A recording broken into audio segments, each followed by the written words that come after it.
Ponnuru MLA Kilari రోసయ్యపై మాజీ CM Chandrababu Naidu నిప్పులు చెరిగారు.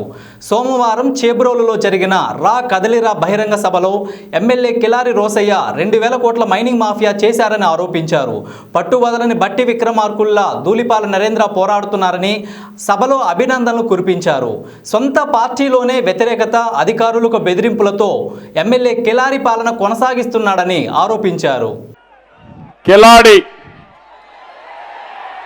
కిలాడే కదా, కిలాడి ఇప్పుడు గ్రావెల్ రోసీగా మారిపోయాడు. ఇప్పుడే మన కేజీఎఫ్ ఉంటుంది, కొన్ని దగ్గర కేజీఎఫ్ 2, 3 చేస్తే ఇక్కడ పీజీఎఫ్ పొన్నూరు గ్రావెల్ ఫీల్డ్ మొత్తం ఎక్కడ చూసినా కేజీఎఫ్ ను మరిపించే విధంగా ఇక్కడ కిలాడి మొత్తం దువ్వేశాడంటే చాలా గొప్పోడితన్ని. గట్టిగా మీరందరూ 700 ఎకరాల్లో 2000 కోట్ల రూపాయలు గ్రావెల్ తరలించాడు. మా పాపం నరేంద్ర పాపం అన్ని ప్రయత్నాలు చేశాడు, పోలీసులు తోసేశారు.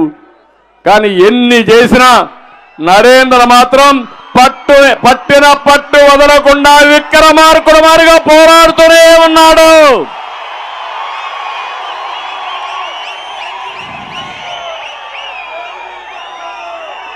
ప్రతిపక్షాలపైన వేధింపులు,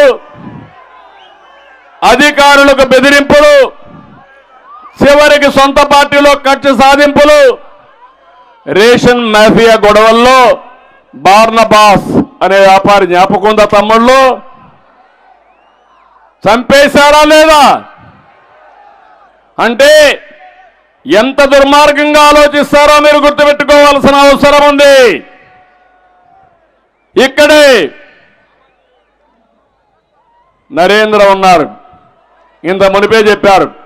సంగం డైరీ, గుంటూరు పాడి పరిశ్రమ రైతుల ఆత్మ గౌరవానికి సంబంధించిన విషయం. అలాంటి సంఘం డైరీ పైన దాడి చేశారు, నరేంద్రని జైల్లో పెట్టారు.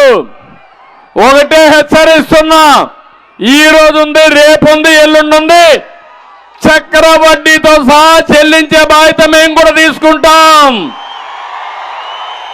చెయ్యాలా లేదా? చెయ్యాలా లేదా? ఏమీ లేకపోయినా ఆ కుటుంబాన్ని వేధించిన తీరు చూస్తే అందరం బాధితులే. నేను కూడా బాధితుడే, పవన్ కళ్యాణ్ కూడా బాధితుడే.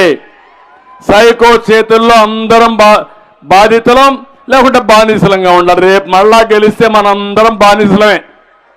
ఆ విషయం మీరు గుర్తుపెట్టుకోవాలా.